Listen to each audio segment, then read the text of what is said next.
আমাদের অনন্য স্টোরি সকল প্রকার পার্ট গল্প দেখতে আমাদের চ্যানেলটি সাবস্ক্রাইব করে পাশে থাকা বেল আইকনটিতে ক্লিক করে অল নোটিফিকেশন অন করে দিন। লামিয়ার মতো এমন মায়াবী একটা বউকে রেখে অন্য মেয়ের দিকে তাকানো কি আমার ঠিক হচ্ছে? মেয়েটা আমাকে অনেক ভালোবাসে, আমার কত কেয়ার করে। আজ পর্যন্ত কোনো দিন আমাকে না খাইয়েও একটা দানাও মুখে তোলেনি। ওর মতো একটা লক্ষ্মী মেয়েকে রেখে অন্য মেয়ের সাথে সময় কাটানো আমার একদমই ঠিক হয় না। আমি আর বৃষ্টির কথা ভাববো না, ওর সাথে কোনো যোগাযোগও রাখবো না। এসব কথা ভাবতে ভাবতে ডাইনিং রুমে চলে আসলাম। ডাইনিং রুমে এসে লামিয়া আমার পাশের চেয়ারটাতে বসলো। মেঘলা আমাদের জন্য প্লেটে খাবার বেড়ে দিল। খাবার খাওয়ার এক পর্যায়ে হঠাৎ করে আমি বিষম খেলাম। লামিয়া গ্লাসে পানি নিয়ে আমার মুখের সামনে ধরল। আমি একবার গ্লাসের দিকে তাকিয়ে আবার লামিয়ার মুখের দিকে তাকালাম। লামিয়ার ওই মায়াবী মুখটার দিকে তাকাতেই আমি স্বাভাবিক হয়ে গেলাম। সত্যি অন্যরকম একটা মায়া আছে লামিয়ার মুখে। রাতে বাসার ছাদে বসে আছি আর দূরের ওই মেঘাচ্ছন্ন আকাশটার দিকে তাকিয়ে আছি। দক্ষিণ দিকে ঠান্ডা হাওয়া, মেঘাচ্ছন্ন আকাশ, একটু পরপর বিদ্যুৎ চমকে চারদিকে আলো ছড়ানো, সব মিলিয়ে ভালোই লাগছিল। এমন সময় কারো কথায় পিছনে ফিরে তাকালাম। পিছনে তাকিয়ে দেখি লামিয়া দাঁড়িয়ে আছে, হাতে লাল চুড়ি, পায়ে আলতা, ঠোঁটে লিপস্টিক, সব মিলিয়ে বেশ সুন্দর লাগছে লামিয়াকে। এখানে এভাবে দাঁড়িয়ে আছো কেন?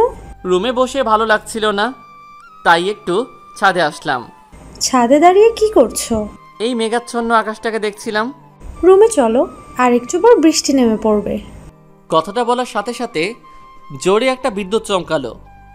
লামিয়া ভয় পেয়ে আমাকে শক্ত করে জড়িয়ে ধরল। মেয়েদের হাড় দুর্বল, তাই এমনটা হয়ে থাকে। কোনো উচ্চ শব্দ পেলেই মেয়েরা চমকে ওঠে। লামিয়ার বেলায়ও তার ব্যতিক্রম হয়নি। দেখতে দেখতে আকাশের বুক থেকে হালকা হালকা বৃষ্টি নামতে শুরু করলো। এদিকে লামিয়া এখনও আমাকে জড়িয়ে ধরে আছে। লামিয়া চলো রুমে যাই, আর একটু পর মুষলধারে বৃষ্টি নামতে শুরু করবে। আমি তোমার সাথে বৃষ্টিতে ভিজবো, চলো না দুজন বৃষ্টিতে ভিজি। পাগলামি করো না, বৃষ্টিতে ভিজলে তোমার জ্বর আসবে। আসুক, তাতে কি, আমি বৃষ্টিতে ভিজবো ব্যাস। ঠিক আছে তুমি ভেজো, আমি চললাম। কথাটা বলেই আমি ছাদ থেকে নিচে নেমে আসলাম। লামিয়াও আমার পিছন পিছন নিচে চলে আসলো। আমি জানতাম আমি না ভিজলে লামিয়াও ভিজবে না, আর তাছাড়া এখন ভিজলে জ্বর তো নিশ্চিতভাবে আসবে। রুমে এসে বিছানায় গিয়ে শুয়ে পড়লাম। কিছু সময় পর লামিয়াও এসে আমার পাশে শুয়ে পড়ল। আকাশের বুক চিরে মুষলধারে বৃষ্টি নামতে শুরু করলো। বাহিরের বৃষ্টি ঠান্ডা হাওয়ায় দু চোখে ঘুম চলে আসছে। হঠাৎ করে আবার বিদ্যুৎ চমকালো।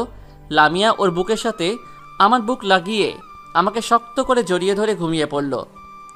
সকালে ঘুম থেকে উঠে দেখি লামিয়া আমার বুকের উপর মাথা রেখে ঘুমিয়ে আছে। আমি লামিয়ার মাথায় হাত বুলিয়ে দিচ্ছি আর ওর দিকে অপলক দৃষ্টিতে তাকিয়ে আছি। লামিয়াকে যতই দেখছি ততই ওর মায়ায় জড়িয়ে যাচ্ছি। কেন জানি না, লামিয়ার প্রতি আমার ভালো লাগা কাজ করতে শুরু করেছে। ওর মতো একজন নিষ্পাপ মেয়েকে আমি নরপশুর মতো একসময় ধর্ষণ করেছিলাম। এইটা ভাবতেই নিজের উপর নিজেরই রাগ হচ্ছে। এমন সময় কারো কথায় ঘোর কাটলো আমার। এদিকে লামিয়া ঘুম থেকে উঠে পড়ল। দুলা ভাই, আসতে পারি? আরে মেঘলা, আসো। আপনার জন্য চা নিয়ে এসেছি। টেবিলে রেখে যাও। আচ্ছা দুলা ভাই, একটা কথা বলি। বলো। আপনাদের রোম্যান্সটা দরজা আটকে করলে ভালো হয় না? তুই গেলি এখান থেকে?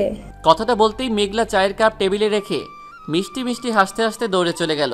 এদিকে লামিয়া লজ্জায় বিছানার পাশ থেকে ওড়নাটা নিয়ে শরীরের উপর দিয়ে ওয়াশরুমে চলে গেল। সেই কখন থেকে ডাইনিং রুমে সকলে বসে আছি।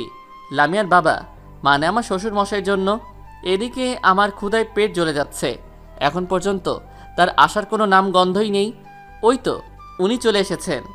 লামিয়ার বাবা এসে আমার সামনের চেয়ারটাতে বসলো। কিরে, জামাইকে এখনো পর্যন্ত খাবার দিসনি কেন? আব্বু দুলা ভাই বলছিল আপনার সাথে খাবে। তাই বলে এত সময় বসিয়ে রাখবি? না বাবা, ঠিক আছে। জামাইকে খেতে দে। দিচ্ছি আব্বু। মেঘলা সকলের জন্য খাবার বেড়ে দিল। যে যার মতো করে খাবার খেতে শুরু করলো। খাওয়া দাওয়ার এক পর্যায়ে আমার শ্বশুর বাবা বলল, মেঘলা শোন। জি আব্বু, বলো। বিকালে লামিয়া এবং জামাইকে নিয়ে আমাদের গ্রামের বাড়িতে বেড়াতে যাবি? কেন আব্বু? এই সময় সেখানে বসন্তের মেলা বসে। লামিয়া এবং জামাইকে বসন্তের মেলাটা ঘুরিয়ে দেখাবি। ওয়াও আব্বু, তাহলে তো ভালোই হয়, এই সুযোগে দাদি, ফুপি এবং চাচা চাচির সাথে কয়েকটা দিন কাটানোও যাবে। কিন্তু আব্বু, সে তো অনেক দূর। তাতে কি হয়েছে? গাড়ি আছে, গাড়ি নিয়ে যাবি। জামাই, এই নাও গাড়ির চাবি। এইটা আমাকে দিচ্ছেন কেন বাবা? গাড়িটা তুমি ড্রাইভ করে নিয়ে যাবে। বসন্ত মেলা, বসন্তের শুরুতেই এই মেলাটা হয়ে থাকে। এখানে নানা রঙের নানা পেশার মানুষ বেড়াতে আসে। বসন্ত মেলায় বিভিন্ন রকমের ফুল, শীতের পিঠাসহ আরও অনেক কিছু পাওয়া যায়।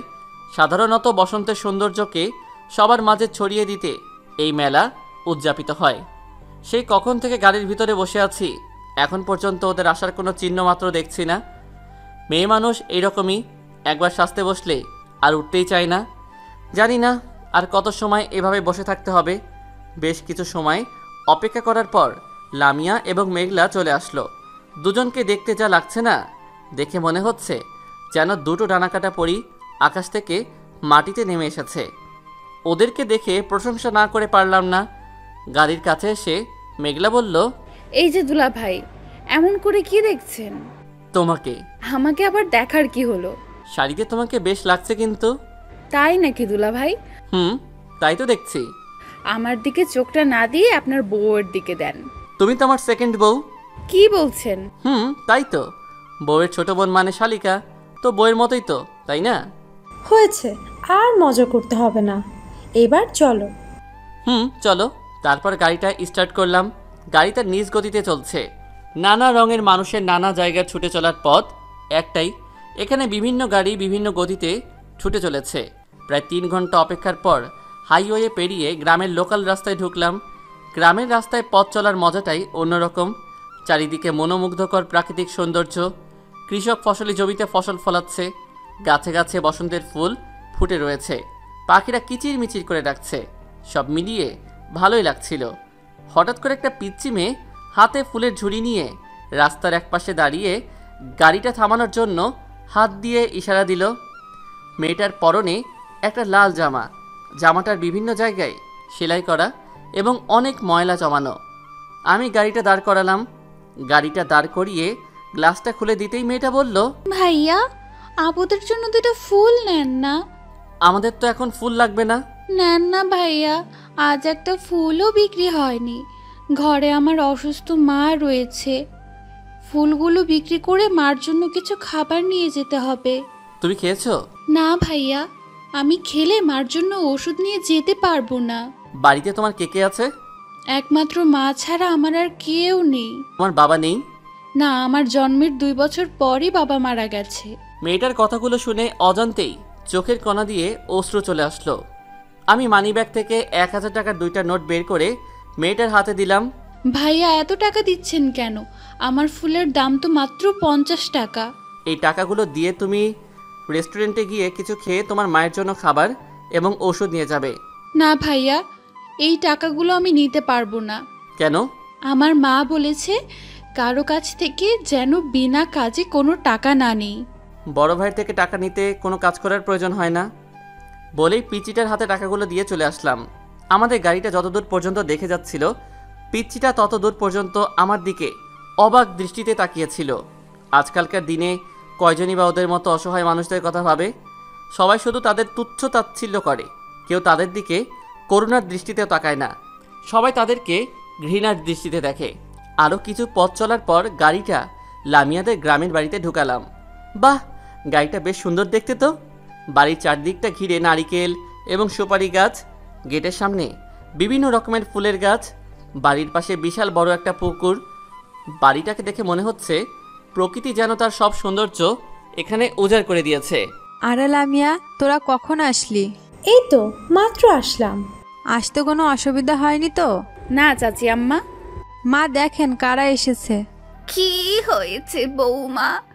এত ডাকাডাকি করতেছো কেন? ও মা গো, এ কি দেখছি? এতদিন পর তোদের দাদির কথা মনে পড়লো? না দাদি, তোমার কথা তো আমাদের সব সময় মনে পড়ে। আমি গাড়িটা রেখে এসে লামিয়ার পাশে দাঁড়ালাম। আসসালামু আলাইকুম। ওয়ালাইকুম আসসালাম। আরে নাতনি জামাই যে, কেমন আছো ভাই? আমি ভালো আছি, আপনি ভালো আছেন তো? আমার আর ভালো থাকা, এই অসুস্থ শরীর নিয়ে ভালোভাবে হাঁটামেলাও করতে পারি না। লামিয়া, জামাইকে নিয়ে আসবি। একটাবার ফোন করে বলবি না? তোমাদের জামাইকে গ্রামের বসন্ত মেলা দেখাতে নিয়ে আসলাম। ভালো করছিস। এখন তোরা রুমে যা। তারপর আমরা সকলে রুমে চলে আসলাম। অনেকটা পথ জার্নি করে এসেছি, শরীরটা অনেক খারাপ লাগছে, তাই একটু বিশ্রাম নেওয়ার জন্য বিছানায় শুয়ে পড়লাম। শুয়ে থাকতে থাকতে কখন যে ঘুমিয়ে পড়েছি বুঝতেই পারিনি। রাতে লামিয়া এসে ঘুম থেকে উঠিয়ে খাবার খাওয়ার জন্য ডাইনিং রুমে নিয়ে গেল। খাওয়া দাওয়া করে রুমে চলে আসলাম। রুমে এসে কিছু সময় বসে থাকার পর লামিয়া রুমে চলে আসলো। রুমে এসে দরজাটা লাগিয়ে দিয়ে বিছানার সামনে আসতেই একটা চিৎকার দিয়ে আমাকে জড়িয়ে ধরলো। কি হয়েছে লামিয়া, এমন করছো কেন? লামিয়া কিছু বলছে না, শুধু আমাকে শক্ত করে জড়িয়ে ধরে আছে। কি হলো বলো, কি হয়েছে? ওই দিকে দেখো। কি দেখবো? আরে দেখোই না। আমি রুমের দেওয়ালের দিকে তাকালাম। হাসছো কেন? আরে ওইটা তো একটা আরশোলা। তুমি জানো না আমি আরশোলা দেখে অনেক ভয় পাই। আচ্ছা দাঁড়াও, আমি আরশোলাটাকে তাড়িয়ে দিচ্ছি। আমি লামিয়াকে আমার বুকে জড়িয়ে নিয়ে ঘুমিয়ে পড়লাম। আমাদেরকে দেখে মনে হচ্ছে যেন দুটি মনের একটি দেহ। সকালে ঘুম থেকে উঠে ফ্রেশ হয়ে হালকা কিছু নাস্তা করে নিলাম। নাস্তা করার পর বাড়ির পাশের পুকুরটাতে বসে আছি আর বিভিন্ন প্রজাতির মাছের দল বেঁধে চলা দেখছি। বেশ কিছু সময় পর মেঘলা সেখানে আসলো। মেঘলা এসে বলল, দুলাভাই চলেন, কোথায়? আর একটু পর আমরা মেলাতে ঘুরতে যাব, আপনি রেডি হয়ে নিন। আচ্ছা চলো। আমরা রুমে চলে আসলাম। রুমে আসতেই আমি টাসকি খেয়ে গেলাম। দেখি লামিয়া একটা হলুদ রঙের শাড়ি পরে মাত্র ওয়াশরুম থেকে বের হলো। লামিয়াকে দেখে মনে হচ্ছে যেন বসন্ত তার সব সৌন্দর্য ওর মাঝে উজাড় করে দিয়েছে। লামিয়ার পরনে হলুদ রঙের শাড়ি, হাতে লাল রঙের চুড়ি, পায়ে আলতা, ঠোঁটে লিপস্টিক, সব মিলিয়ে বেশ সুন্দর লাগছে। আমিও আর দেরি না করে তাড়াতাড়ি রেডি হয়ে নিলাম। মেলায় যাওয়ার সময় লামিয়ার ওর চাচাতো বোন নীলাকে সাথে করে নিয়ে গেল, কারণ এই গ্রামের সব কিছু নীলার চেনা। ওকে সাথে করে নিয়ে গেলে উপকার ছাড়া অপকার হবে না। লামিয়া, মেঘলা, নীলা গাড়িতে বসে আছে আর আমি গাড়িটা ড্রাইভ করে নিয়ে যাচ্ছি। কিছু পথ চলার পর আমরা মেলায় চলে আসলাম। গাড়িটা একটু সাইডে রেখে এসে সবাইকে নিয়ে মেলার ভিতর ঢুকলাম। মেলায় ঢুকে ওরা নিজেদের মতো করে কেনাকাটা করছে আর আমি মেলার এক পাশে এসে ঘোরাঘুরি করছি। হঠাৎ করে নেক্সট পার্টের জন্য অপেক্ষা করুন এবং সাথে থাকুন। সবাই ভালো থাকবেন। আল্লাহ হাফেজ।